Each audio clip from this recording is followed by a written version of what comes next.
Bom dia a todos. Sejam bem-vindos à Casa de Pedro Nair. Quem está retornando hoje pela primeira vez à nossa reunião pública, fico feliz em vê-los aqui novamente. E espero que vê-los muitas outras vezes em nossa casa. Para darmos início à nossa reunião pública, eu vou ler um capítulo do livro Fonte Viva, nos trazido por Emmanuel através das mãos de Chico, no seu capítulo 78, Enxertia Divina. Se não permanecerem na incredulidade, serão enxertados, porque poderoso é Deus para os tornar a enxertar. Paulo, aos Romanos, no seu capítulo 11, versículo 23. Toda criatura, em verdade, é uma planta espiritual, objeto de minucioso cuidado por parte do divino semeador. Cada homem, qual ocorre ao vegetal, apresenta diferenciados períodos na existência: sementeira, germinação, adubação, desenvolvimento, utilidade, florescência, frutificação, colheita. Nas vésperas do fruto, desvela-se o pomicultor com mais carinho pelo aprimoramento da árvore. É imprescindível haja fartura e proveito. Na luta espiritual, em identidade de circunstâncias, o Senhor adota iguais normas para conosco. Atingindo o conhecimento, a razão e a experiência, o pomicultor celeste nos confere preciosos recursos de enxertia espiritual, com vistas à nossa sublimação para a vida eterna.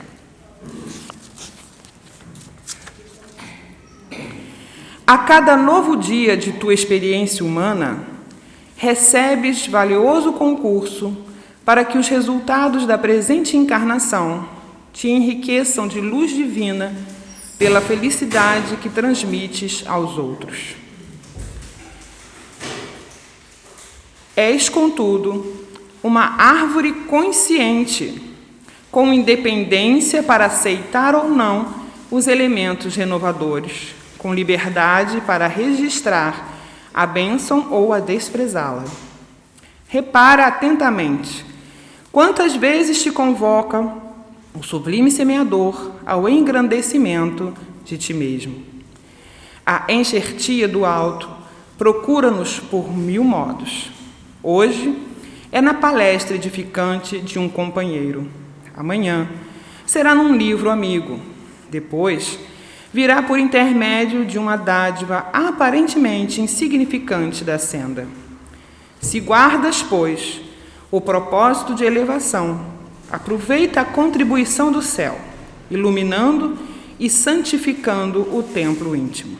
Mas, se a incredulidade por enquanto te isola a mente, enovelando-te as forças do carretel do egoísmo, o enxerto de sublimação te buscará debalde, porque ainda não produzes, nos recessos do espírito, a seiva que favorece a vida abundante. Vamos orar. Vamos fechar os nossos olhos, nos acomodarmos com tranquilidade na cadeira. Vamos ouvir a batida de nossos corações, que nos transmite calma, tranquilidade, para que nos permitamos nos envolver pelo ambiente a que encontramos nesse momento. Vamos nos unir em pensamento e vibração aos nossos amigos do plano maior e, principalmente, ao nosso Mestre Jesus.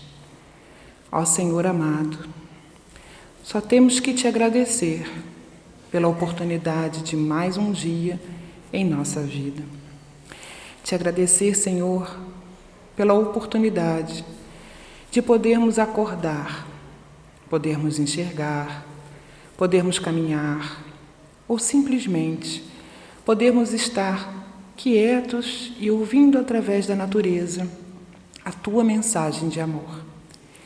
E é desta forma, Senhor, nos sentindo envolvidos pelo teu amor, que nós irradiamos de nossos corações esse bem-estar para todos aqueles que nesse instante necessitam da tua presença. No mundo inteiro, em todos os lugares, possam ter a oportunidade de te sentir, mesmo que ainda não te conheçam. E dessa forma colaboramos como trabalhadores da tua seara para ajudarmos aqueles que não puderam estar aqui. Obrigada, Mestre, pela oportunidade que nos é dada. Envolve-nos neste momento, durante toda a nossa reunião, durante todos os nossos dias. Que assim seja, graças a Deus. Bom dia, pessoal. Ajeitar aqui, que falar com máscara não é fácil. Muito bom estar de volta, né? Eu acho que está todo mundo muito feliz de domingo de manhã. A gente está aqui, tem feito os domingos tão bonitos, né? Está valendo muito a pena. Hoje, além de falar para vocês, já me acostumei a olhar para a câmera. A pandemia foi bom porque eu comecei a perder o medo da câmera. E só para avisar para o pessoal que está em casa, a gente não abriu ainda as palestras para todos, né? Principalmente são os mais trabalhadores, o pessoal que está estudando, mas em breve, que todo mundo me pergunta no Facebook, quando é que vocês vão abrir? Eu falei, calma, a gente está fazendo testes, vamos devagarzinho, daqui a pouco vai todo mundo poder voltar para o nosso celeiro de luz. Hoje, o tema é um tema bem interessante. Nós vamos falar sobre pressentimentos. E falar sobre pressentimentos, né? Fico olhando assim, Carla, mãe, qual é a mãe que não tem pressentimentos, né? Então isso é bem interessante, porque é um tema que todos nós, de alguma forma, estamos ligados desde criança. Sempre que alguém, estou com mau pressentimento, estou com um bom pressentimento.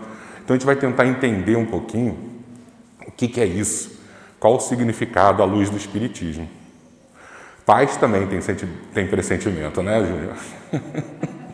Parece que são só as mães, mas não são só as mães, os pais também têm pressentimentos. Então, como eu tinha déficit de atenção quando criança, o que eu gosto de fazer? Criar um planejamento para a gente entender como é que vai ser o estudo, para facilitar, que às vezes no meio a gente está perdido, fala, opa, o Leco no início falou que vai ser assim, então deve estar em uma dessas caixinhas. Vamos falar o que é pressentimento, muito rapidamente, o que não é pressentimento, né? Como acontece o pressentimento à luz do Espiritismo e por que acontece o pressentimento. O que é pressentimento? É algo que a gente sente antes. Então, sentimos antecipadamente alguma coisa, antes de acontecer. Definição simples. Você está aqui e sente uma angústia, daqui a pouco recebe um telefonema, olha, eu já estava sentindo isso. Esse é o tal do pressentimento. O que não é? E aí é muito fácil da gente falar. Por quê? Uma mãe super protetora tem pressentimentos ruins o dia inteiro. O filho saiu, ai meu Deus, estou com o coração tão apertado. Você acha que todo dia vai ter mau pressentimento? Não. E o dia que acontece alguma coisa, ela tentou isso a vida inteira, uma hora acontece. Viu? Eu estava sentindo, não estava nada. É porque a vida inteira ela ficou com pensamentos negativos e uma hora acertou. Quem é mãe de uma criança só, filho único, por exemplo, a gente tem muito mais pressentimentos que um filho único. Terceiro filho, que era o meu caso, minha mãe não tinha. Quando tinha, realmente acontecia. O meu irmão mais velho, então, meu Deus do céu. Saía, adolescente, chegava 10 horas da noite, minha mãe às 9 já estava assim, estou me sentindo tão mal, meu coração está tão apertado, o Zezinho, eu ficava assim, calma. Eu, terceiro filho, chegava às 6 da manhã, ela tomando café, bom dia, chegou na hora certa. E o Zé ficava assim, ele pode isso tudo? O terceiro filho pode tudo, o primeiro não pode nada. Então essas preocupações de pai e de mãe são normais, mas a gente não pode confundir com questões de pressentimento. Porque são essas preocupações normais do dia a dia, como eu disse. Um outro ponto que acontece muito é a pessoa com mais experiência. Faz aquela pergunta para o filho e na hora vê que o filho está mentindo. Não sabe mentir. Criança, jovem, não tem. Ai, minha mãe tem um pressentimento, né? Ela sabe quando eu estou mentindo. Não é pressentimento. Na cara, você já percebe que tem alguma coisa errada na jogada. Ai, que pressentimento. Não, não é. Outra coisa que acontece muito é maturidade da vida. E você já lidou com tantas coisas erradas. Aí teu filho aparece com um amiguinho e você olha e fala assim, não vai dar certo. Essa amizade não é coisa boa. De cara você faz uma leitura. Meu pai tem um pressentimento. Não é. É experiência. E aí a gente pode colocar diversas questões nessa de não é pressentimento. Por quê? Porque a vida é assim. A gente vai aprendendo, a gente vai aprendendo a lidar com alguns sinais. O rapaz vai querer namorar a moça, está conversando, ela está assim, braço cruzado. Olha para ela está quase que empurrando ele. Eu não estou sentindo firmeza nessa relação. Não conseguiu identificar objetivamente, mas teu cérebro está enxergando alguns sinais. Eu estou com um mau pressentimento. Né? Tem diversos sinais que a vida vai nos dando e a gente vai. Mas então o que é o pressentimento à luz do Espiritismo? Primeiro ponto, então, que a gente vai analisar é o ponto da mediunidade. A mediunidade abre um canal e a gente consegue perceber algumas coisas. Definição. O que é mediunidade? É sentir, em qualquer grau, a influência dos espíritos. Essa é a definição. Então eu estou aqui, sinto um arrepio, falei, estranho, né? Vou na casa de alguém, chego perto, sinto aquela irritação ou um bem-estar. Por definição, isso é mediunidade. Quer dizer que eu posso ir na casa espírita trabalhar mediunicamente? Não necessariamente. Como eu gosto de brincar, eu sou médium de arrepio. Fico sentado lá, me arrepiei. Não é assim, né? Você precisa de algo mais. Mas, por definição, sentir em qualquer grau a presença dos espíritos é mediunidade. Então, vamos fazer uma análise de um tipo de mediunidade bem comum que Chico Xavier, né, eternizou, que é a psicografia. E aí a gente vai começar a entender como a mediunidade pode influenciar nos nossos pressentimentos. Você pega um papel, um lápis e o espírito, de alguma maneira, passa a mensagem para você. Chico Xavier fechava lá o olho, eu gostava quando criança, eu via isso, eu ficava impressionado. E saía escrevendo, eu falei assim, meu Deus do céu. Você via nitidamente que tinha algo muito forte ali.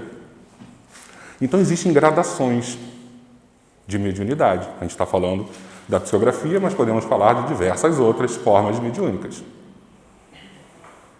Uma psicografia mecânica. O espírito pega lá o teu braço. Em teoria, seria só o braço. Tá? A prática é um pouco mais complicada, mas só para a gente ser didático, a psicografia mecânica, ele pega o braço e escreve. É como se o espírito conectasse direto no braço e saía. É a letra do espírito, né? É o linguajar do espírito, é o idioma do espírito, é tudo isso. Mas nem sempre é assim, porque isso é muito complexo. A maioria das vezes passa pelo psiquismo do médium, que aí o nome dá de semimecânico. E Chico Xavier dizia que a maioria das psicografias dele eram semimecânicas, que parece que é tudo mecânico, né? Não. Algumas vezes ele falou, não, é mecânico. Por exemplo, tinha um visitante que falava um idioma e que queria uma comunicação com o pai dele, que falava um idioma específico, europeu, e o Chico nunca tinha, em nenhuma existência pretérita, vivido nesse país e não sabia esse idioma, nem passado longínquo no psiquismo dele, então não ia conseguir passar por ele. Aí, nesses momentos, era mecânica, mas a maioria das vezes, já morei na Grécia no século II depois de Cristo, está lá o seu grego, chega um espírito, consegue se conectar com o seu psiquismo, usa aquele conhecimento do grego antigo, e aí você consegue. Está entendendo a diferença? Um é mais mecânico e o outro é sêmico que passa em você. Mas a maioria é o intuitivo. Você está sentado, vou escrever uma carta de amor para aquela menina, que agora eu vou conquistar ela. E aí o espírito olha para você e fala assim, meu Deus do céu, está na programação deles se casarem, mas esse cara é ruim demais. Vou ter que dar uma ajuda para ele, porque ele nunca vai conseguir conquistar essa menina. E aí você vai escrever uma carta de amor, chega lá, Castro Alves, e começa a te inspirar. Um texto maravilhoso. É a sua letra, são as suas palavras, mas vem uma ideia quase que irresistível. E aí você termina o texto. Hoje eu estava inspirado, hein? Como eu sou romântico. Você nem percebe, mas está lá ele jogando uma intuição para você. E quantas vezes a gente, de alguma forma, está agindo intuído por espíritos e nem percebe. Porque isso é muito comum. E mediunidade é sentir em qualquer grau a influência dos espíritos. Então eu estou aqui, tem aquela ideia maravilhosa, olha, eu sou bom, hein? E quantas vezes é o espírito que está ajudando a gente? Isso é ótimo, né? Premonição, o pressentimento é o quê? Você está, de repente, chega um espírito e fala, se preparem, que hoje você vai ter uma notícia maravilhosa. Sabe aquele concurso que você prestou? Hoje sai o resultado. Você de repente assim, me deu uma sensação tão boa hoje. Eu acho que eu vou lá na internet e vou ver. De repente, será que já saiu o resultado? Aí você, cara, olha só, eu achava que eu nem ia passar, mas de repente me deu uma certeza que eu ia passar. Você ouviu? Não ouviu. Mas você sentiu esse pensamento do espírito. Olha o pressentimento aí. Ou coisas ruins. Me deu um aperto no coração, alguma coisa está estranha. Aí daqui a pouco você tem uma notícia ruim, porque de alguma forma um espírito já chegou. E se eu ouvir? Aí não é pressentimento, você já está ouvindo mesmo. Pressentimento é algo mais sutil, mais intuitivo, tá? É só mediunidade? Não. Existe um outro fenômeno que o espiritismo fala muito e que não é mediunidade, mas a gente se confunde às vezes, que é a tal da emancipação da alma. O nome já diz mais ou menos o que é. Quando o nosso espírito, encarnado, e aí a gente chama de alma, por definição, a nossa alma dá aquela escapada e vai viver um pouquinho o mundo dos espíritos. Aí depois volta. Eu não gosto de usar esse conceito que não é ideal, mas para isso é interessante.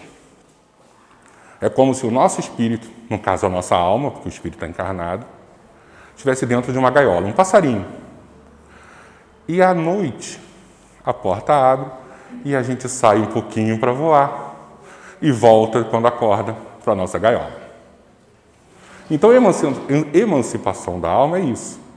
A gente conseguir aquela saidinha. E geralmente acontece quando?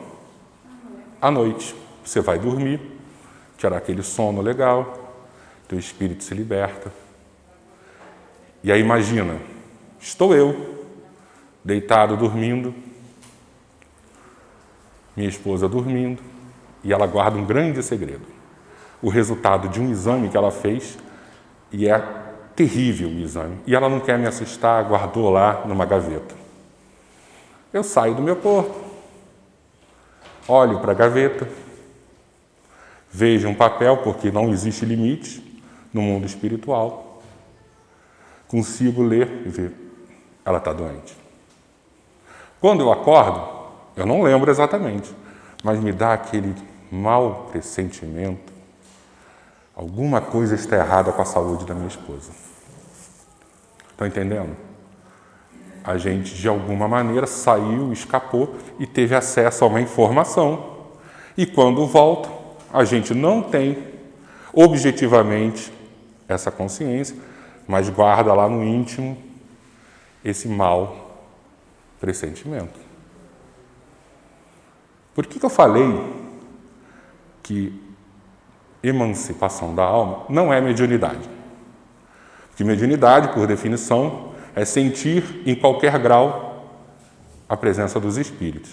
E nesse momento, eu não estou em nenhum instante sentindo a presença de espírito. Eu estou saindo do corpo, eu estou olhando o papel e eu estou voltando. Entende que, em teoria, né, é diferente? O tal do sonambulismo. Não é exatamente o sonambulismo que a gente conhece, é o sonambulismo magnético. Estou aqui na casa espírita, estou sentado numa reunião, e aí eu posso dizer, uma reunião mediúnica, aí o médium recebe aquele passe magnético, sai do corpo. Saiu do corpo e começa a ter uma outra percepção, e começa a narrar. Eu lá, imagina, eu estou sentadinho como se eu estivesse dormindo e começo a falar, agora eu estou aqui no salão, estou fazendo isso, eu estou vendo um laboratório, estou vendo marketing, e aí, olha, emancipação do corpo e estou narrando o que está acontecendo. Se eu começo a narrar, os espíritos estão aqui, emancipação com mediunidade, está entendendo? Que aí tudo começa a se misturar e é muito fácil isso acontecer. Você saiu do corpo, você começa a ter noção e aí você começa a citar. Na hora que eu volto, eu dou aquela olhada no companheiro que está sentado na mesa e vejo uma cor muito vermelha no estômago dele. Entrei, encaixei no corpo direitinho, acordei. Não sei, mas o meu espírito percebeu que meu companheiro está lá com algo estranhíssimo e eu começo a ter aquele sentimento ruim, aquele pressentimento que a saúde dele está debilitada. Emancipação da alma e a gente vê. O que é mais comum em emancipação da alma é quando a gente faz tudo isso acordado. E aí é bem interessante. Eu nunca entendi direito o que é o tal da dupla vista. Quando a gente vê o filme do Divaldo, né? Divaldo entra e aí está sentado assim, aí chega um espírito e ele não sabe se é encarnado, se é espírito. Eu achava que isso era dupla vista. Dupla vista não é nada disso. Lembra do exemplo que eu dei? Da gaiola e um passarinho? Que de vez em quando o passarinho sai? De noite. Dupla vista, ele está na gaiola, mas o passarinho consegue se expandir dessa gaiola e consegue perceber o que está acontecendo ao redor. Isso é muito comum. A gente não tem noção de como é comum. É você estar em casa, me deu uma saudade do fulano, dá 10 segundos, toca o telefone, falei, caraca, como é que eu pressenti isso? Não é um espírito assim, ele vai te ligar. Não é. Os espíritos não estão preocupados com isso. Mas o nosso espírito começa a se expandir e muitas das vezes a gente percebe o que está acontecendo. Pressentimento? Muito. Eu me aproximo de alguém, não sei exatamente, mas eu estou sentindo a história, a energia da pessoa, e aí daqui a pouco, não gostei daquela conversa, senti que tinha alguma coisa muito estranha ali. Algum espírito está fofocando? Não. É porque a gente consegue expandir o nosso psiquismo, a nossa energia, cada um pode explicar conforme for a palavra que usar, mas é uma expansão do nosso perispírito, que não está preso nessa gaiola, ele consegue se expandir e percebe o que está acontecendo. E isso é muito comum. Isso é mediunidade? Não. Emancipação da alma.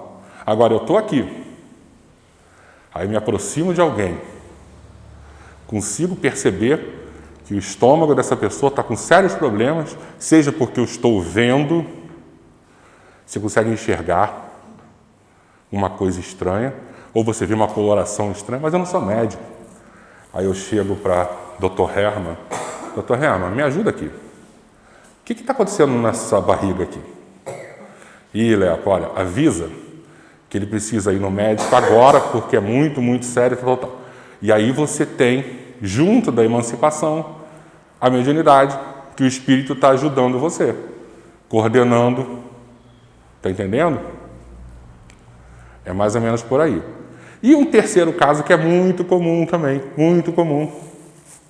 Antes de nascermos, a gente senta naquela mesinha com os nossos mentores e assina um compromisso de reencarnação. Vamos fazer isso. E existem algumas datas muito importantes nesse compromisso que ficam lá guardadas. Quando a gente reencarna, conscientemente a gente não lembra, mas o nosso inconsciente está lá. No período assim da minha vida, na adolescência, vai passar isso, vai acontecer isso. E aí a gente chega assim, numa idade, estou angustiado, não estou me sentindo legal, estou sentindo que alguma coisa... Por quê? Não é dupla vista, não é emancipação, não é mediunidade, é lembrança, lá de trás, da nossa reunião, de fatos extremamente importantes. E aí a gente tem toda essa sensibilidade. Então a gente falou até agora o que é, o que não é, como acontece e por que acontece, que eu acho que é bem interessante. Que muitas das vezes acontece de você perceber algo e fica perguntando, meu Deus do céu, para que eu tive esse sonho? Por que eu estou sabendo disso? Para me angustiar? Que parece, né? Porque a gente não entende o motivo disso. Eu tenho uns sonhos que às vezes eu acordo e falo assim, meu Deus do céu, eu não queria sonhar com isso. E aí você já sabe que alguma coisa vai acontecer e fica meio no ar. Isso só tira a tua paz. Será que o objetivo é tirar a nossa paz? Não é. É porque a gente não sabe lidar com isso ainda. Mas mais para frente, quando tivermos mais maturidade, no sentido espiritual, a gente vai entender os motivos. E um motivo extremamente importante é a gente se preparar para as coisas ruins e principalmente para as coisas boas. Porque as coisas boas são perigosíssimas. A gente odeia coisa ruim, mas coisa boa, vou ficar rico, ficar famoso, acha que é mole. Não é. São as provas mais difíceis, os espíritos dizem. Então, quando a gente tem essa antecipação, né, do que vai acontecer, é para a gente se preparar. Você acorda de manhã cedo, aí sente, não estou me sentindo bem, alguma coisa está estranha. Faz uma oração, pede a Deus, para que se for acontecer alguma coisa, que seja a vontade dele, sempre, mas que seja da melhor maneira possível. Só que a gente não faz isso. A gente fica angustiado, a gente esquece de rezar, a gente esquece de se conectar e deixa passar a oportunidade que ele nos deu de antecipar uma ação. Uma vez eu disse num estudo, e eu vou repetir aqui, todo mundo morre na hora certa. Tirando uma exceção, que é o suicídio, todo mundo vai na hora certa.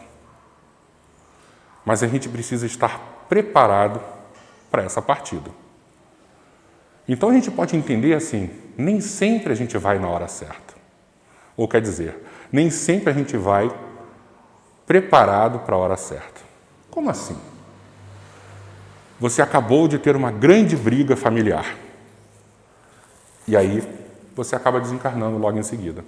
É o momento certo? Não é. Você era para ter morrido naquele dia, mas você podia ter feito a passagem bem com as pessoas, em paz, sem inimigos. Para quem já passou por partilha, ter resolvido as finanças para não deixar os filhos brigando, se matando por dinheiro. Só que a gente vai empurrando com a barriga, empurrando. Por isso que a gente tem que pedir. Vai acontecer? Que seja da melhor maneira possível. Que eu esteja preparado, que eu esteja maduro, né? Que eu aceite os desígnios divinos, que nem sempre a gente aceita. E aí a gente desencarna e fica baratinado, assim, mas eu tenho tanta coisa para resolver ainda. Eu não vi isso, no meio de uma obra, imagina, eu não vi o final da obra. Eu queria ver como é que ia ficar o piso. Eu falei, não, olha só, acabou, gente. Se prepara, a gente tem que se preparar. E isso é muito importante, por isso que a gente tem essas percepções. Que senão não seria dado. E uma coisa extremamente importante é a gente caminhar na vida com leveza. Lembra que eu falei no início da mãe que está sempre preocupada? Você acha que quando a gente está preocupado demais, nossos companheiros do outro lado, que querem, de alguma maneira, o nosso mal, não se aproveitam disso? Então a gente precisa perceber, frear tudo o que está tirando a nossa paz, para não virarmos um joguete na mão dos espíritos. Tem um livro interessante, eu já não lembro mais, estou numa certa idade, que eu não sei se é Divaldo, se é Chico, que psicografou, mas a mulher era muito ciumenta. E quando ela dormia, ela saía do corpo, aí chegava um companheiro dela e falava assim, olha, teu marido está te traindo, ele trabalhava à noite, vamos lá que você vai ver, hoje você vai pegar ele. E ela, coitada, saía junto desse espírito, e o espírito só estava perturbando ela, levava, não, ele estava aqui agora com uma mulher, e quando ela acordava endiabrada de ciúme. E o marido chegava, ela estava lá perturbando ele, e aí pode inverter, pode ser homem, mulher, essa não é questão se é mulher ou é... A gente precisa estar o tempo inteiro extremamente preocupado com as coisas para a gente ficar ouvindo esses pensamentos e entrando nessas ondas ruins de pressentimento, que muitas das vezes, como eu falei, são furadas, não tem nada acontecendo. Então, por que isso acontece? Também para a gente controlar a nossa forma de pensar, para não ficar embarcando em qualquer tipo de sugestão. Tudo isso que acontece é para transformar o ser humano em mais maduro, com mais fé, com mais resignação, que nem sempre a gente vai conseguir mudar as coisas. É um pacote. É um pacote da espiritualidade que cai no nosso colo às vezes, feito para quê? Para a gente amadurecer.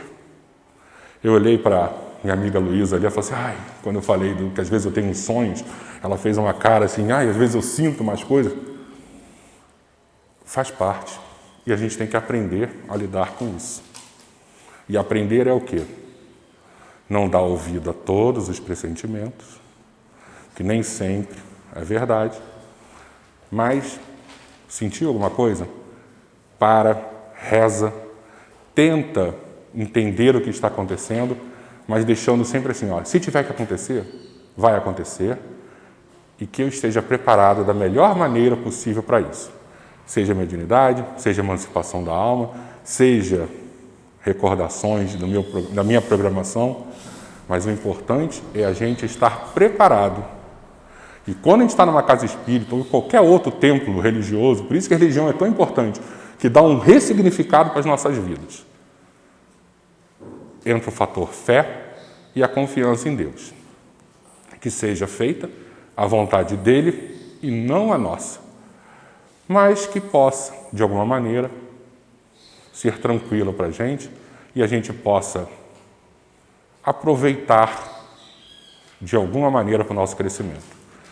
Esse foi o recado, esse foi o nosso domingo, 9h30 da manhã, todo mundo junto aqui, todo mundo comungando, os bons pensamentos e que de alguma maneira a gente consiga modificar as nossas vidas junto desses conhecimentos que o Espiritismo nos oferece. Obrigado, bom dia a todos e que Jesus nos abençoe. Os companheiros que nos deram, nos fazem a seguinte pergunta: tens pressa? Por que corres tanto? Teus dias são curtos? Tens atividades que te ocupam todas as horas? Entendemos que a vida hoje exige de ti mais do que já exigiu em outras existências. Mais conhecimento a aprender, reter, mais habilidades a desenvolver, mais interações a realizar. Mas todos esses movimentos são importantes para o teu crescimento. Mas perguntamos novamente: tens pressa? De quê? Para quê? Com que ocupas os teus dias? Teus pensamentos estão sendo ocupados com o quê? São as questões materiais que te ocupam? É o sucesso efêmero que persegues? Para um pouco. Mesmo nesta dinâmica em que vives, é preciso analisar com cuidado o que te move. Qual é o objeto dos teus anseios? O que te ocupa tanto e te faz correr desvairadamente, de forma que vives a dizer: não tenho tempo para nada. As questões da vida material irão sim te ocupar, faz parte. Mas se elas dominam, impedindo que olhes para o que realmente importa, para um pouco. Tens cuidado da tua saúde, atentando para o sono reparador e boa alimentação? Tens cuidado das relações familiares, dando atenção aos teus, ouvindo-os e passando um tempo com eles? Tens cuidado de ti mesmo, observando como te sentes diante do que acontece e procurando trabalhar para melhorar os pontos que já reconheces que precisas mudar? Amigo, estamos atrasados sim para a nossa melhora, para mudarmos e abraçarmos verdadeiramente os valores do Cristo Jesus. Foi-se o tempo que podíamos adiar a nossa reforma. Para isso, temos pressa e precisamos correr para acompanhar a mudança que ocorre neste planeta em transição. Por isso, te recomendamos: reveja os teus dias, elimina aquilo de que te ocupas desnecessariamente e reserva mais tempo para o que realmente importa. Viver é uma arte que vens adiando aprender. E viver verdadeiramente é viver em harmonia com os valores da vida real e movimentar-se no mundo material, valorizando o que importa. Tens pressa? Te perguntamos novamente. Diminui o passo e passa a viver com mais serenidade. Perceberás que teu tempo se multiplicará e teus dias se alongarão quando tiveres pressa em seres realmente melhor do que és. Serenidade, calma. Jesus está conosco e nos aguarda. Só não devemos deixá-lo esperando indefinidamente. Paz em teu coração, dos amigos que te amam e te acompanham nesta jornada espetacular que é a reencarnação. Queridos irmãos, bom dia. Bons pensamentos. Que belo dia de domingo na cidade do Rio de Janeiro. Que energia boa e edificante vibra com amor e por amor ao nosso Mestre Jesus. Luz para todos no orbe azul. Notamos que o pensamento é uma fonte forte e geradora de energia, cabendo a cada um doutrinar e direcionar essa força para o bem. Jesus, em uma passagem do Evangelho, nos coloca que aonde está o teu coração, aí estará o teu tesouro.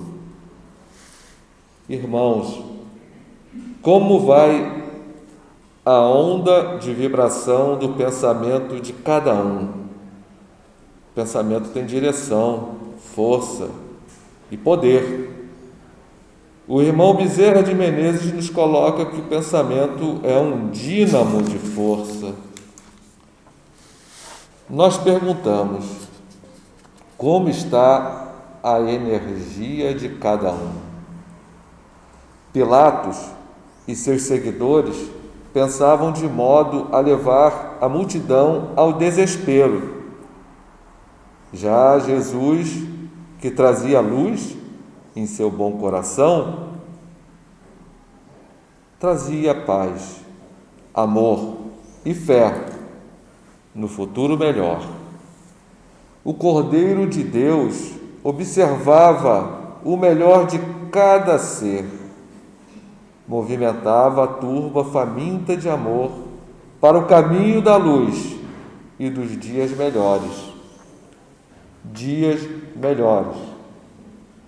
Irmãos, que nos assistem nesse dia lindo de sol, companheiros que nos assistem e escutam pelos canais da tecnologia moderna, sigam os passos do Cordeiro de Deus.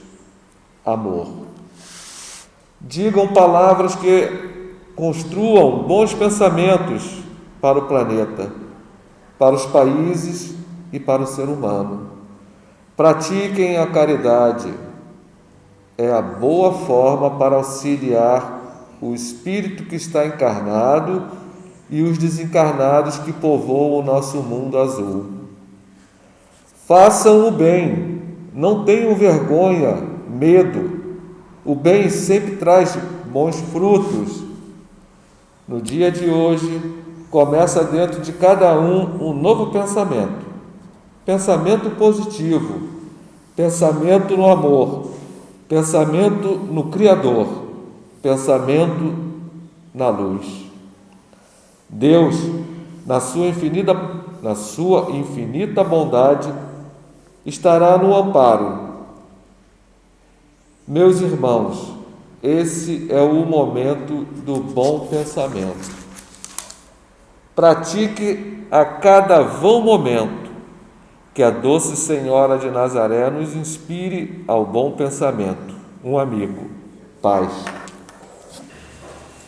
Senhor Jesus, nosso querido mestre, nosso querido amigo, que dia alegre, que manhã que nos engrandece o coração. Estarmos aqui entre amigos, entre irmãos, no caminho da Tua seara. Agradecemos, Mestre, pelas palavras inspiradas de nosso amigo Leco, que nos trouxe a percepção das nossas vidas, unida à nossa religiosidade, à nossa espiritualidade.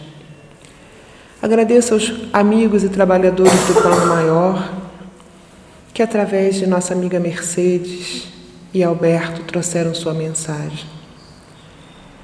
Esses são os maiores exemplos, Senhor Jesus, de que o Senhor usa diversos instrumentos, diversas formas de trazer a sua mensagem aos nossos corações, reafirmando a Tua presença, aumentando a nossa esperança, fortalecendo a nossa fé. Sê conosco, Mestre Jesus, não só hoje, mas em todos os dias. Que o dia de hoje seja uma luz que permaneça acesa em nossos corações e mentes, para que tenhamos e mantenhamos os nossos pensamentos elevados, para superarmos os momentos difíceis que ainda temos pela frente, na necessidade que temos de reeducarmos. Esteja conosco, hoje e sempre. Graças a Deus.